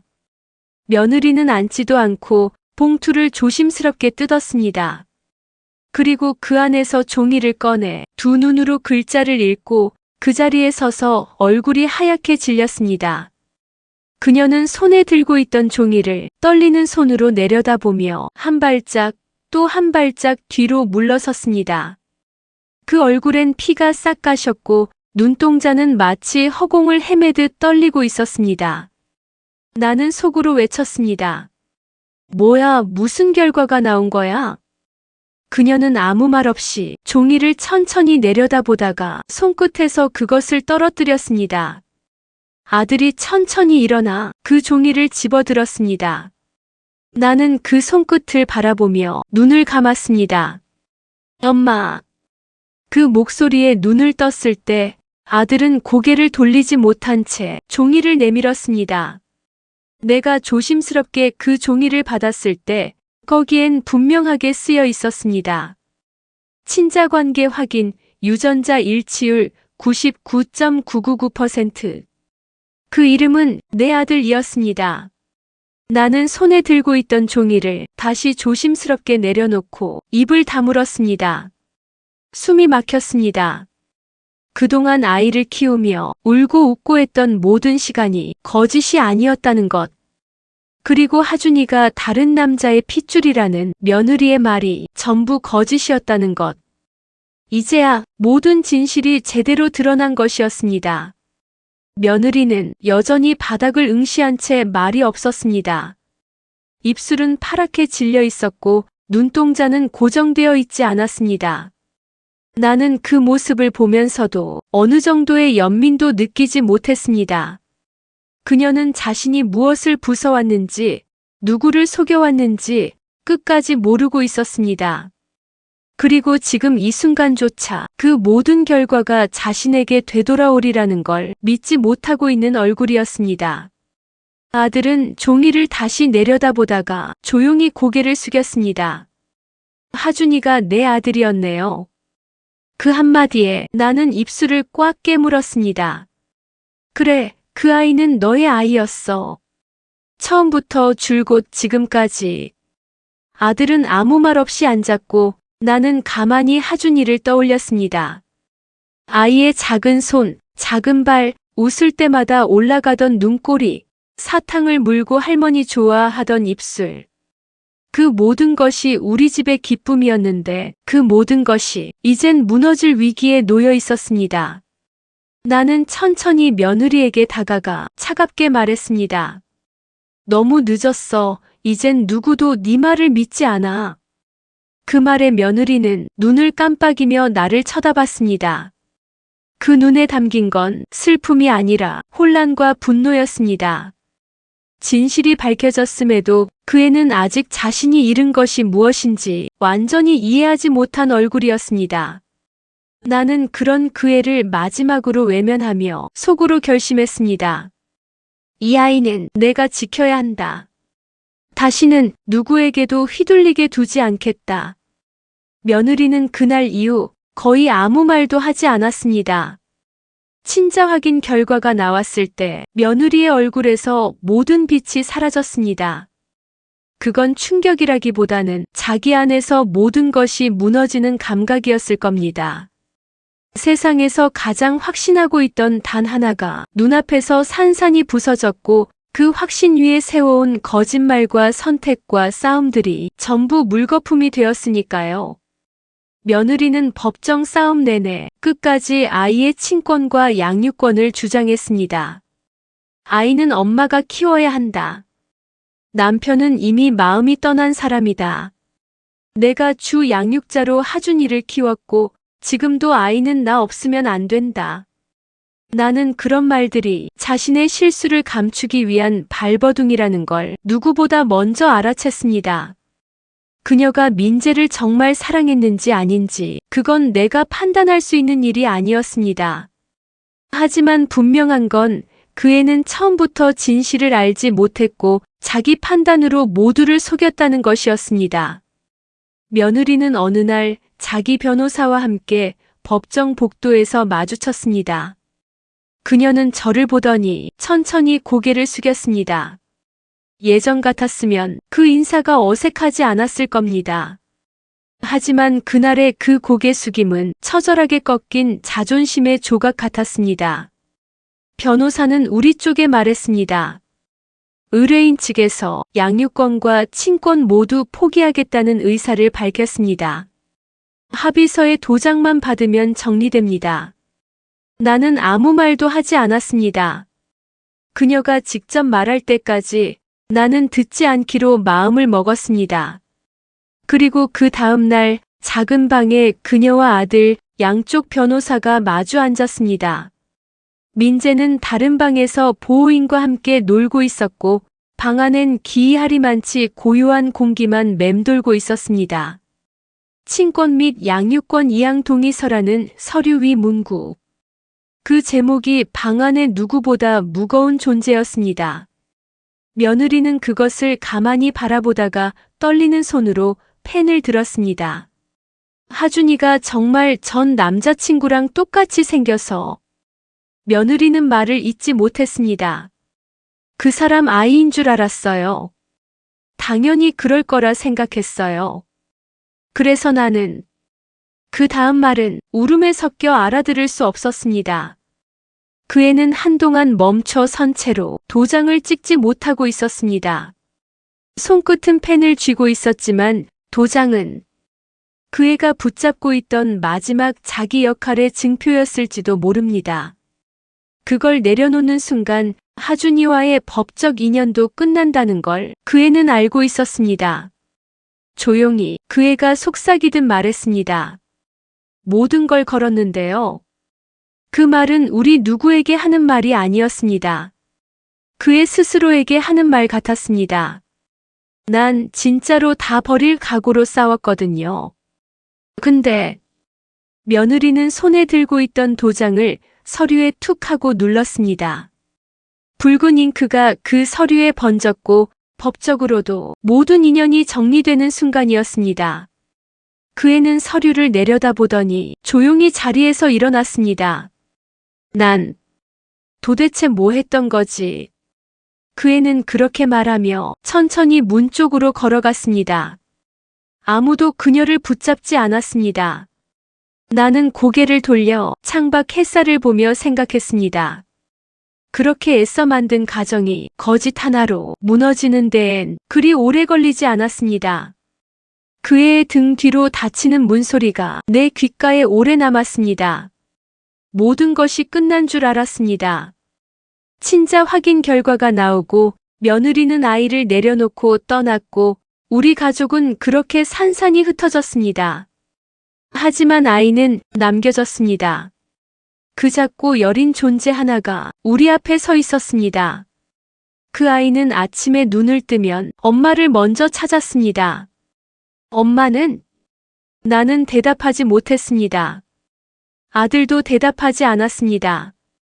단지 아이를 품에 안고 조용히 등을 쓰다듬으며 말했습니다. 아빠가 옆에 있잖아. 아빠가 있으니까 괜찮아. 그 말에 아이는 아무 말 없이 고개를 끄덕였습니다. 그날 이후 우리는 다시 가족이라는 이름으로 조심스럽게 하루하루를 쌓아갔습니다. 처음엔 모든 게 어색했습니다. 아이도 나도 아들도 어디에 시선을 두어야 할지 몰랐습니다. 아이 옆에 앉아 있으면 괜히 눈물이 차오르고 조용한 집안의 발소리만 울리면 텅 빈 마음이 더 크게 느껴졌습니다. 하지만 시간이 조금씩 모든 것을 정리해 주었습니다. 아들은 매일 저녁이면 정장을 벗자마자 바로 아이 앞에 앉았습니다. 하준아, 오늘은 뭐하고 놀까? 그 말에 아이는 이제는 조금 웃습니다. 그림책 읽자. 손에 들린 책이 무엇이든 상관없었습니다. 중요한 건 그 옆에 아이 아빠가 있다는 것, 그리고 그 옆에서 할머니가 따뜻한 국을 끓이고 있다는 것. 하준이는 그렇게 다시 웃기 시작했습니다. 장난감을 정리하고 혼자서 양말을 신으려 애쓰고 잠들기 전엔 할머니, 아빠 사랑해요 라는 말을 입버릇처럼 하기 시작했습니다. 그 말을 들을 때마다 나는 속으로 울었습니다. 어느 날 저녁 아이를 목욕시키고 잠옷을 입혀 안방 침대에 눕혔습니다. 그날따라 아이가 무척 말이 많았습니다. 할머니 아빠가 오늘 회사에서 회의했대. 할머니, 나 유치원 가면 장난감 갖고 가도 돼? 나는 고개를 끄덕이며 웃었습니다. 그럼 우리 하준이는 뭐든 해도 돼. 아들은 문가에 기대 서서 그 모습을 묵묵히 지켜보고 있었습니다. 나는 아이의 머리를 천천히 쓰다듬으며 조용히 속삭였습니다. 이제 진짜 아빠 품에서 잘 자라렴. 그리고 말이 잠시 멈췄습니다. 가슴이 뻐근했지만 그 말을 해줘야 한다고 생각했습니다. 엄마 목까지 사랑 많이 받고 살아야지. 아이의 머릿결은 따뜻했고 그 온기가 내 손끝을 지나 가슴 깊이까지 스며들었습니다. 아들은 조용히 고개를 숙였습니다. 그 방 안엔 울음도 한숨도 억울함도 없었습니다. 이제는 그저 남겨진 세 사람의 숨소리만 있는 조용한 가족이었습니다. 그 밖에는 봄비가 살짝 내렸고 아이의 이마에 입을 맞추고 불을 껐을 때 나는 알았습니다. 이 아이는 누구보다 단단한 사랑 속에서 자랄 것이라는 걸 말입니다.